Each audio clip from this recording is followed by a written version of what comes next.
In the beginning, there was darkness, and then, bang, giving birth to an endless expanding existence of time, space, and matter.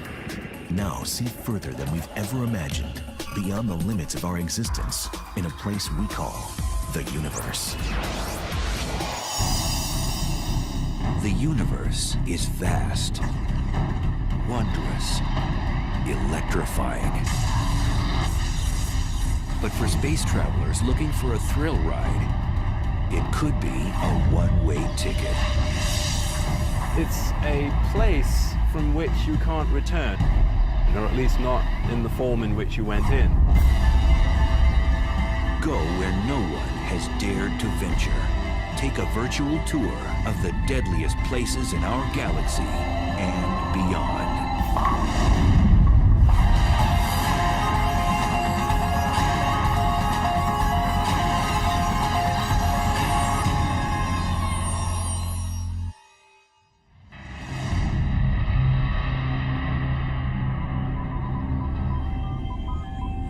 It's the ultimate frontier adventure.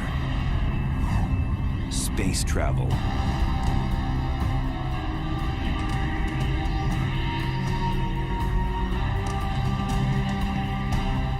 But when trekking through the galactic jungles, one must steer clear of the cosmic hot zones, places teeming with violence and intrigue.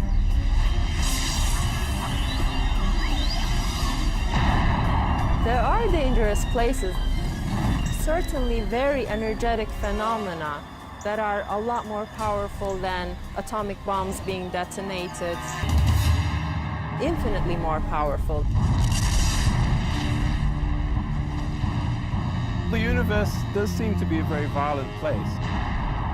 It seems to have been born in a violent explosion called the Big Bang, and there's all sorts of violent processes going on.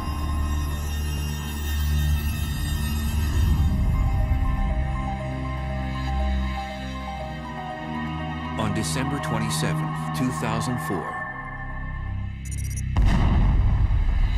satellites picked up the greatest cosmic explosion ever recorded.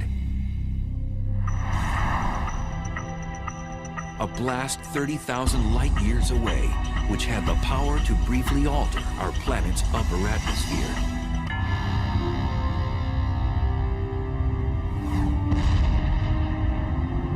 The blast was caused by a magnetar, the densest and one of the most dangerous stars in space.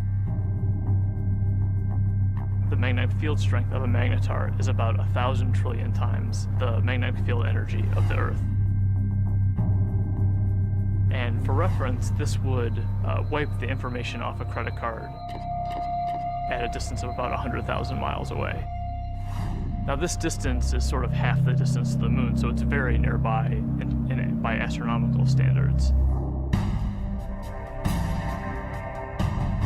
These mischievous stars have the strongest magnetic field in the universe.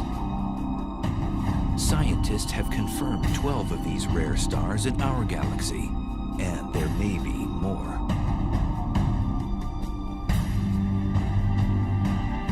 Caltech's Brian Cameron scans the Milky Way for these strange stars.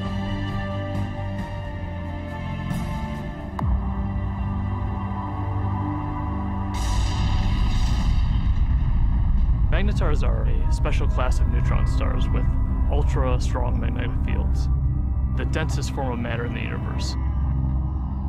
The first magnetar showed itself in the form of a high-energy event that was detected in the late 70s, although at the time we didn't know that it was a magnetar. It wasn't until the early 90s that researchers suggested that these objects were dominated by magnetic fields, and that the magnetar theory was actually confirmed. Magnetars are born out of the death throes of massive stars. When a star dies, it begins to collapse and go supernova. Sometimes a dense neutron star forms from the cinders of that supernova explosion. During the process, a few neutron stars become magnetars, which possess a strong magnetic field. These stars eject high-energy emissions of X-rays and gamma rays. We think that normal neutron stars are born from regular stars that are something like 10 or 20 times the mass of the sun. But there's evidence that magnetars are born from possibly even more massive stars than this, something like 40 times the mass of the sun. Typically, a star of such mass would be too heavy to form a neutron star. Instead, its mass would collapse into a black hole. Black holes are formed from cramming a certain amount of mass in a certain volume, and for whatever reason, these stars are unable to do that. One theory is that some massive stars undergo a weight loss program right before exploding as a supernova, losing 90% of their mass. So instead of collapsing into a black hole, the emaciated star becomes a neutron star with extreme magnetic powers. When the magnetic force gets incredibly strong, it deforms the magnetar's crust, creating seismic events called starquakes on its surface. And eventually, this crust breaks under the stress, and the magnetic field reconfigures itself into a lower energy state. And when this happens, a fireball is launched off the side of the star. So starquakes on neutron star surfaces are thought to give rise to these giant flares that we see.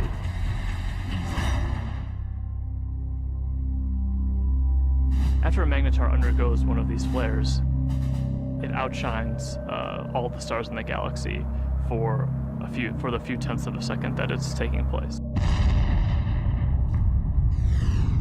Within these giant flares are short bursts of gamma rays which move at the speed of light. The giant flares from magnetars are gamma ray bursts. They're very short in duration, less than a second, and have very hard X-ray spectra compared to another class of gamma ray bursts. If a deep space traveler veered off course and was unlucky enough to pass within 700 miles of one of these massive objects, the consequences would be horrific. The magnetic field of the magnetar can literally warp the atoms in human flesh, and its gravitational forces would tear a person apart.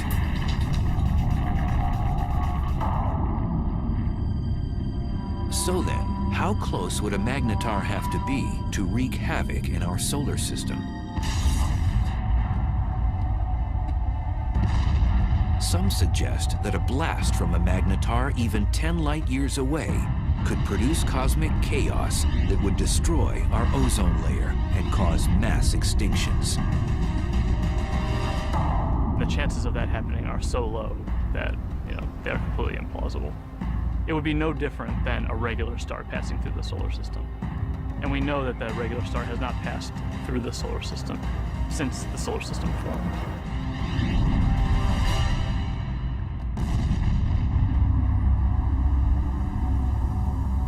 Scientists think that magnetars are only a few thousand years old and will become dim after 10,000 years.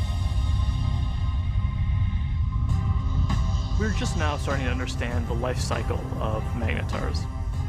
We think that they're very young, but how young is still uncertain.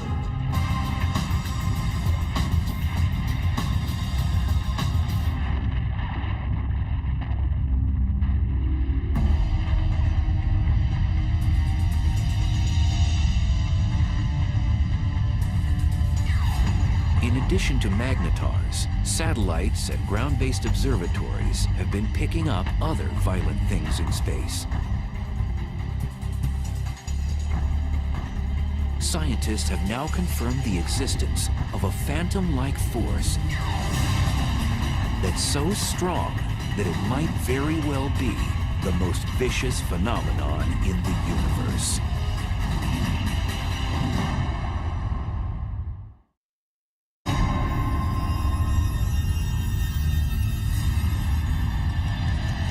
Stealthy villains haunt each and every galaxy. One particular beast tears up anything in its path and gobbles it down like a cocktail hors d'oeuvre. It's one of the most bizarre and destructive phenomenon in the universe, a black hole. I think a black hole is the place which is more violent than anywhere else in our universe. It's like going over the edge and you can't get back. It's fatal attraction, I suppose.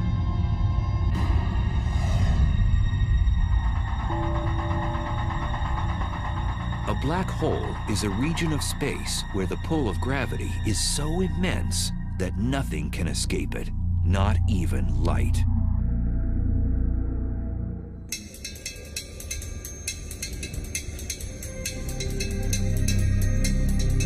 Astrophysicist and triathlete Ferial Ozel is attempting to unlock the mysteries surrounding this elusive cosmic force.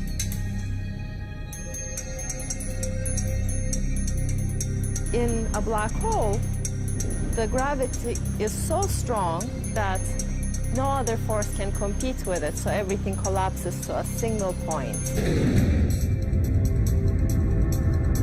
Ozel says whatever has a close encounter with a black hole will fall victim to its relentless tidal force of gravity. Imagine you're swimming in a pool and there is no current. You can go whichever direction you want. Now imagine you're taken out of this pool and you're in a river. Imagine a current that is much, much, much stronger. That the only direction that you could go would be with this current. The space around the black hole acts like this wild river. You could never fight this enormous drag that you feel.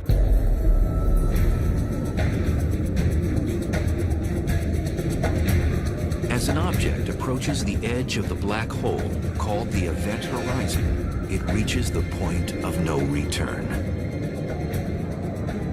As you come closer and closer to this event horizon, you would already be approaching this extremely fast motion of space under you. And your only future direction is now into the black hole.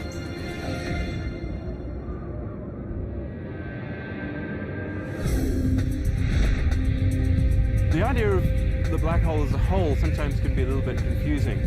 What it really is, in some sense, it's a place from which you can't return, or at least not in the form in which you went in.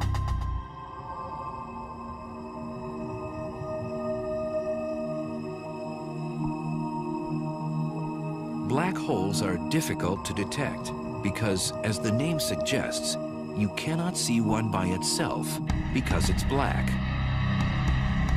But scientists have spotted a black hole when its gravity affects something else in space, such as a passing star. A completely isolated black hole would not be visible. What we really see from a black hole is actually the hot material that's swirling around it and that's being sucked into it.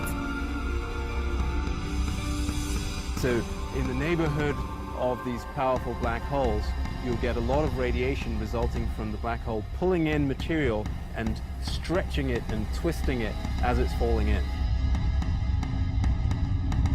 Black holes consume anything in close range, and there are billions upon billions of them prowling the universe.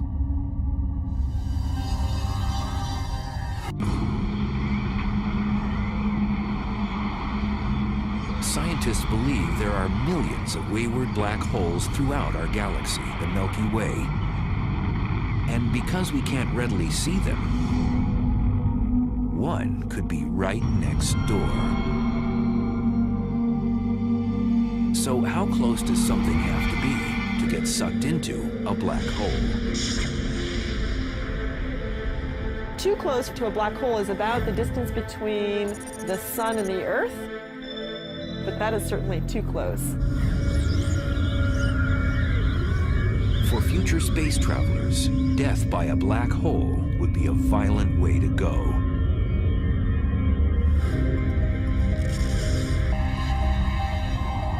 The method by which a black hole could kill you depends on how big the black hole is. They come in two categories. Most of them are the stellar mass black holes, which are 5 to 30 times the mass of our sun.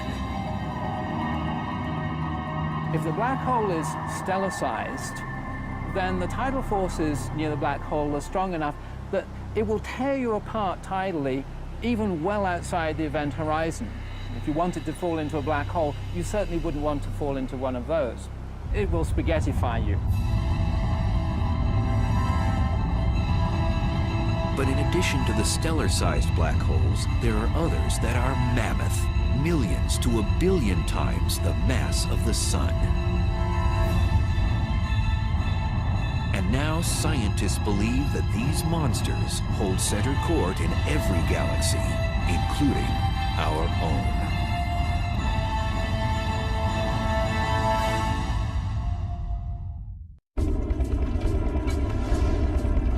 Black holes. They're one of the most mysterious and potentially dangerous oddities in space. A black hole has a ravenous appetite. It sucks in everything in its path and spits out what it doesn't devour. And now scientists have discovered there are supermassive black holes, which are millions of times bigger than their stellar mass cousins.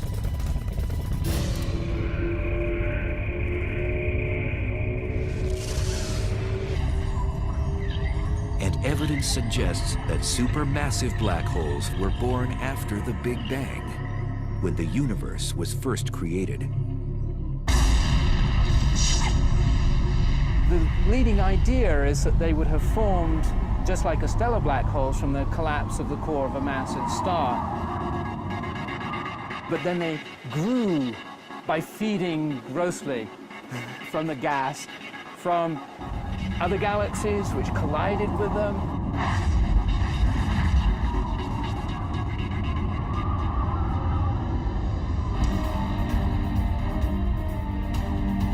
Scientists have discovered that these black ogres wield their power in the center of galaxies.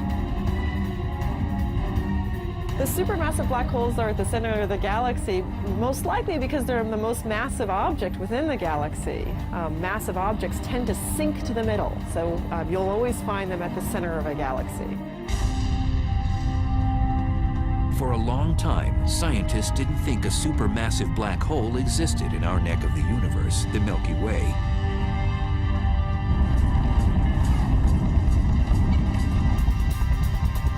But in 1995, astrophysicist Andrea Ghez set out to prove one exists.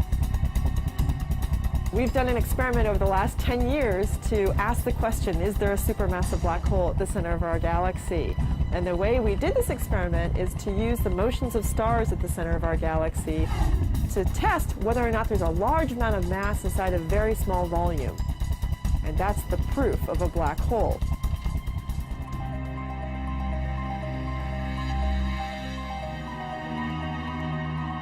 At the Keck Observatory in Hawaii, which houses one of the largest telescopes in the world, Ghez began using a groundbreaking technology called adaptive optics, which brings into focus faraway objects. So this is without adaptive optics. This is what you would see. In this big square, there's nothing. We turn adaptive optics on, and you see the stars. This region contains the stars that provide the keys to our experiment. So we want to watch how these stars move. Ghez noticed that there was a large cluster of stars orbiting around an invisible object at the center of our galaxy. And they were moving at an unusually rapid rate. So we can actually see these stars that are really close to the center, and we can watch them go around. Those stars go around the black hole just the way the planets orbit the sun. The orbits tell us where the black hole is, so it's located right where the star is. That's the center of our galaxy. And the details of exactly how fast these stars are going around and how tight the orbits are tells us the mass of the black hole, which we think today is 4 million times the mass of our sun. For Ghez, confirming that a supermassive black hole indeed exists at the heart of our galaxy was like summiting Mount Everest. It was incredibly exciting to discover the supermassive black hole at the center of our galaxy, simply because it was a question we had set out to address. The question, is there a supermassive black hole? We could design an experiment that actually got at it.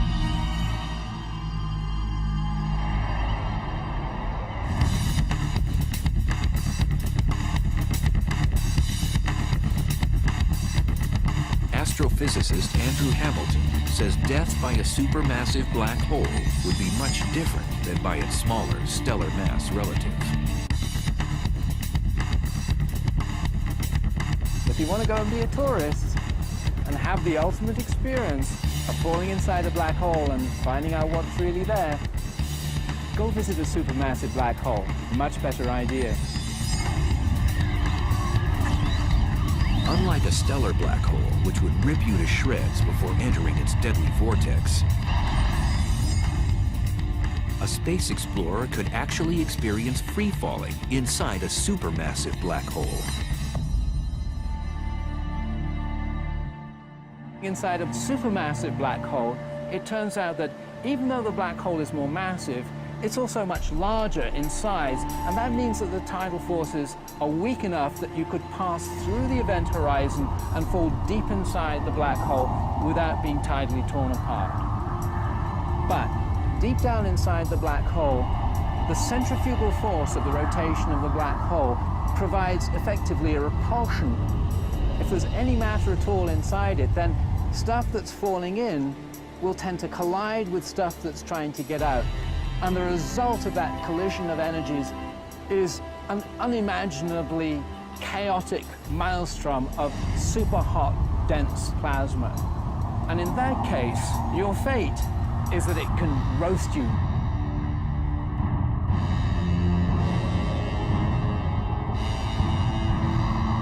So how close would space travelers have to be to get sucked into a supermassive black hole in the center of a galaxy? For a supermassive black hole, you would have to be about 1 million to 1 billion miles from the black hole to feel its influence.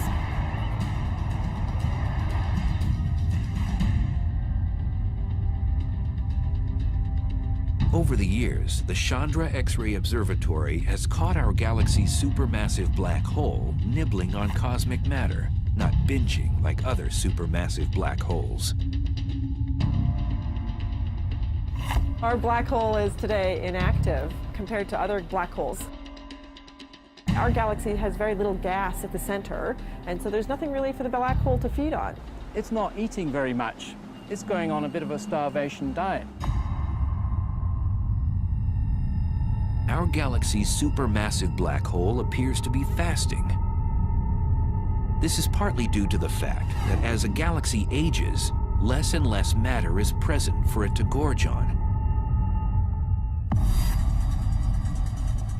But in the future, it might be quite a bit more active if it ever gets a fresh supply of gas at its center to feed off of. One way to rejuvenate our supermassive black hole's appetite is to collide with another galaxy. Sound implausible? 2 million light-years away, our closest neighbor, the Andromeda Galaxy, is charging toward us at almost 75 miles per second, or 270,000 miles per hour.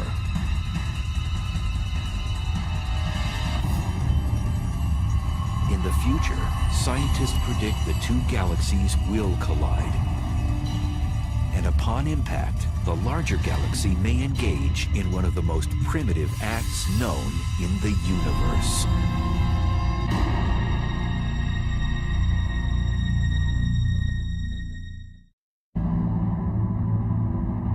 It's one of the most barbaric rituals in space.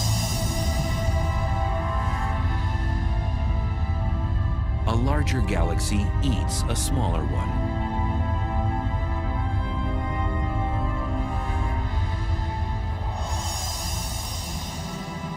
The scenario isn't a science fiction writer's fantasy. It's a cosmic reality. It's called galactic cannibalism.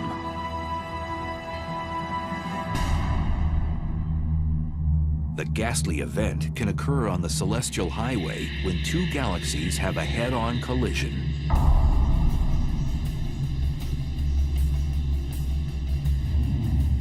Both eventually meld together in a less than harmonious merger. If you're a galaxy, it's very violent. You're torn to shreds.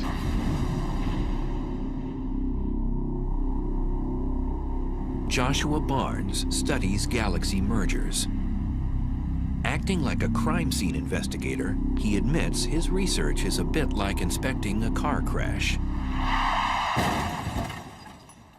Imagine that you come across the scene of a car crash.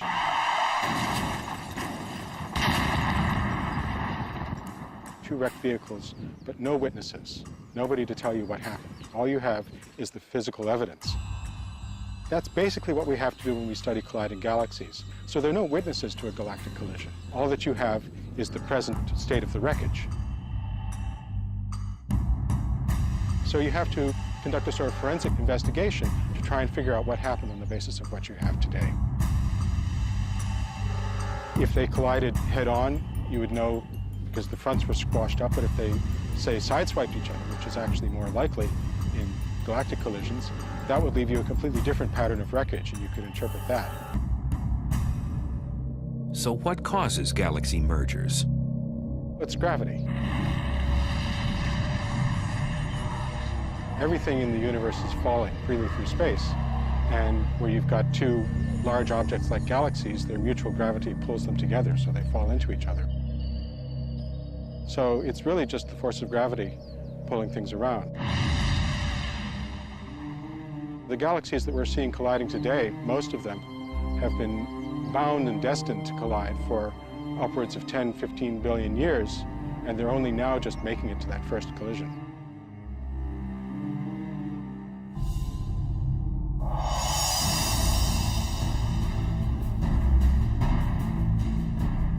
Our own galaxy, the Milky Way, is moving toward our neighbor, Andromeda. Both galaxies are spiral in shape, but Andromeda is about twice as massive, with a supermassive black hole the mass of 30 million suns.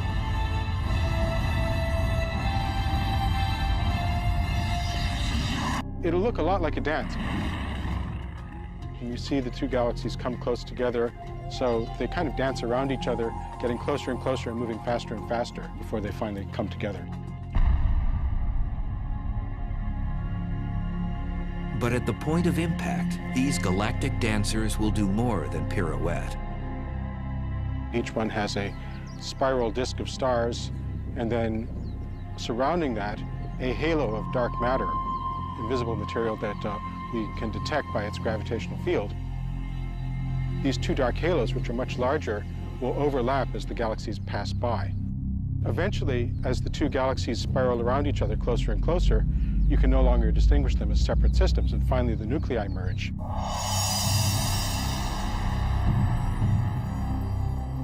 When Andromeda and the Milky Way collide, that's going to be the biggest collision that the Milky Way has seen, something like 5 billion years' time.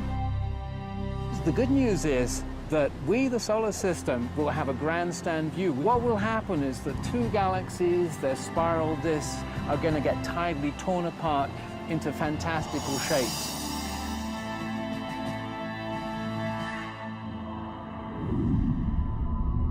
When the disks start to get close to each other, they'll throw off long streamers of stars, so-called tidal tails.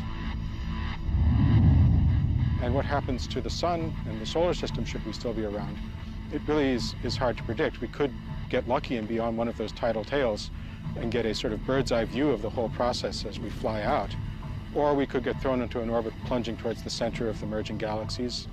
There's basically no way to say.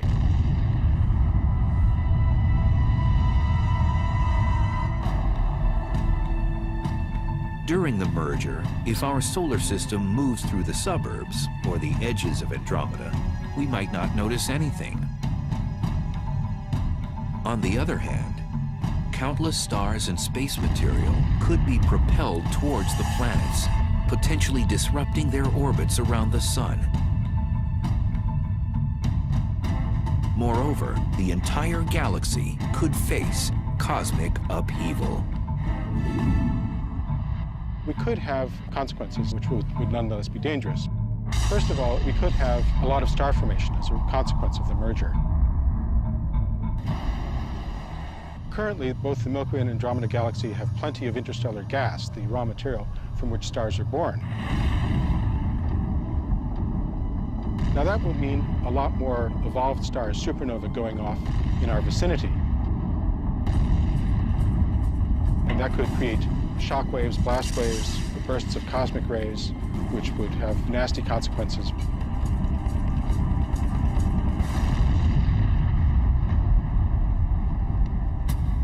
After the merger, the fate of our solar system is uncertain, as the supermassive black holes of Andromeda and the Milky Way vie for power in the newly jumbled galaxy.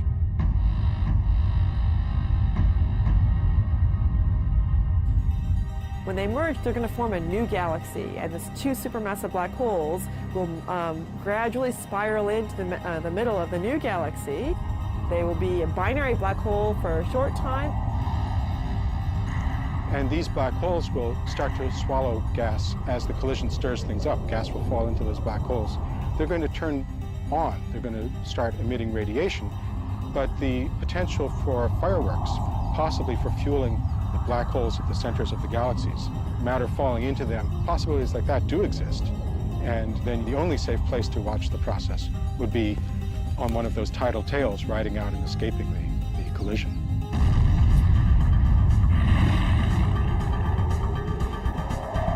Some scientists think that Andromeda's larger supermassive black hole will eventually consume the Milky Ways.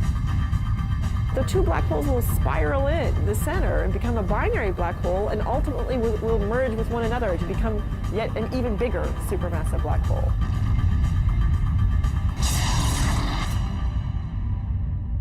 So a small galaxy colliding with a large galaxy is likely to be dominated by the larger galaxy. It'll essentially have most of its material absorbed by that galaxy and become subsumed into it.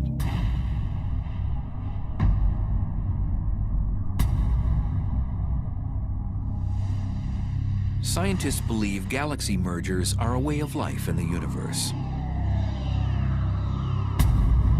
Modern galaxies, including the Milky Way, have grown larger by cannibalizing smaller galaxies. Every galaxy that we see has probably been through many collisions. The Milky Way has a central bulge of stars, which are probably the relic of a previous collision. Most scientists agree that the much-anticipated merger between the Milky Way and Andromeda won't happen for at least 3 billion years.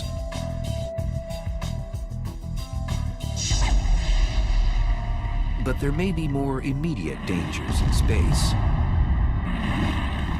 In cosmic neighborhoods millions of light years away, there are hyperactive galaxies that have become the big bullies on the block.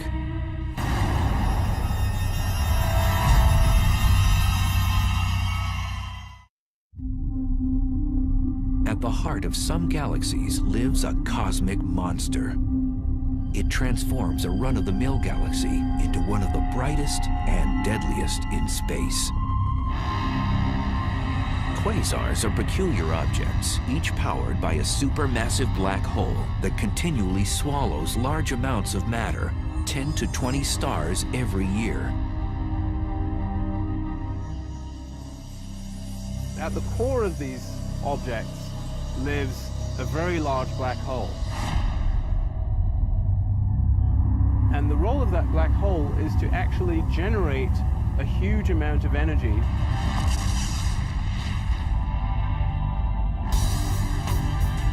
Quasars are the most energy-efficient mechanisms in the cosmos.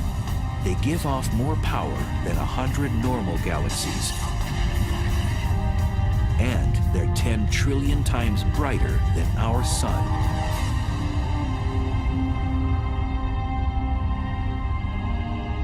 So how are quasars created in the universe?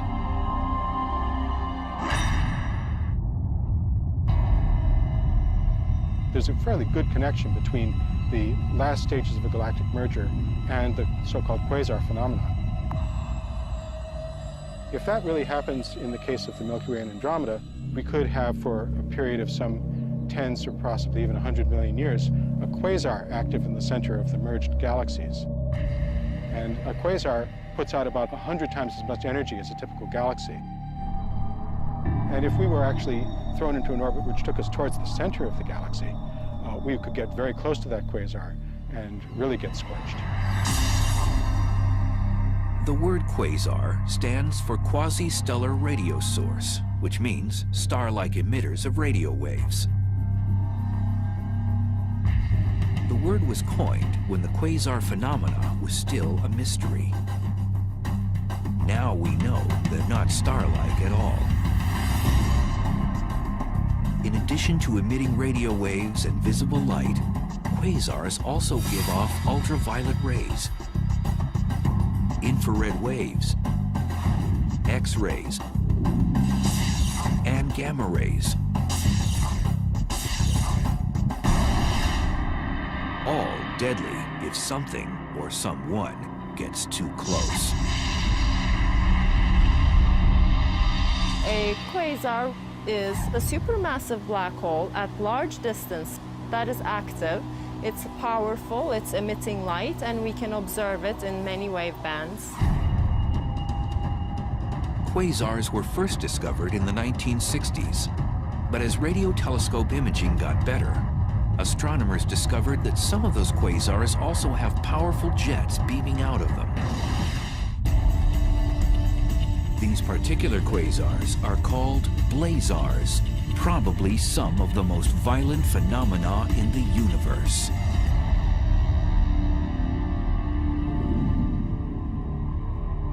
Blazars are powered by black holes, just like quasars, but they're somewhat different in that all of that energy is being focused, or a large amount of that energy is being focused into jets, which are streaming out. A blazar's aggressive plasma jets produce radiation in the form of radio waves all the way through the spectrum up to high-energy gamma rays.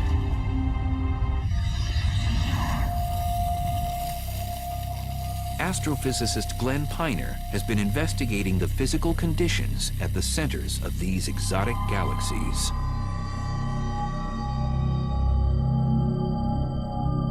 We can use this fountain to visualize the geometry of a blazar. If that circular base of the fountain represents the accretion disk, then the jet of water that's coming up represents the jet of plasma coming out from the blazar. And if the Earth is sitting up in the direction that that water is going, then we would see this object as a blazar. To an astronomer, it's like looking down a fire hose. It really gets you in the eye. You see this bright, blazing thing that we call a blazar. These blazar jets move exceptionally fast. The fastest observed move at 99.9% the speed of light. If you were to take a small object like this bowling ball and you wanted to accelerate it up to 99.9% of the speed of light, you would have to give this bowling ball all the energy produced in the world for an entire week to accelerate it to that speed.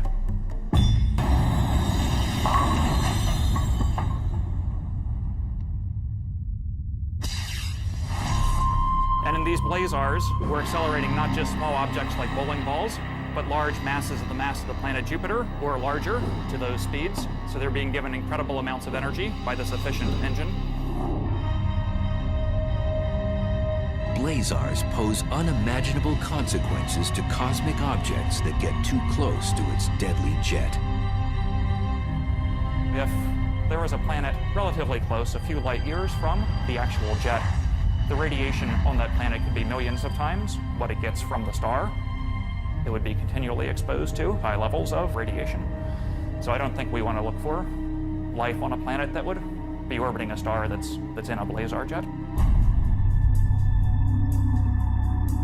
Scientists link radio telescopes all over the world to achieve the magnification needed to zoom in on a blazar jet. So to give you an analogy for what kind of magnification that is, that would be magnification sufficient to read a newspaper that someone was holding in New York from Los Angeles. We'd love to look as close to the central black hole as possible so we could actually figure out how nature is accelerating these jets and getting them up to such high speeds. And we'd also like to know what it is actually that the jets are made of, because it turns out that's something that's currently not known. Until more is known about blazars, astronomers will keep a neighborhood watch for them, as well as all the other dangerous places in our uncontrollable universe. Definitely there are violent events going on in the universe. Much, much more energy than we can even imagine on Earth. There are trillions of suns shining all at once. Those are the kinds of energies that we're talking about. But in that case, the fact that we are far away from them helps the survival of our species. If we're actually traveling through space, then definitely we will have to be worrying about these events.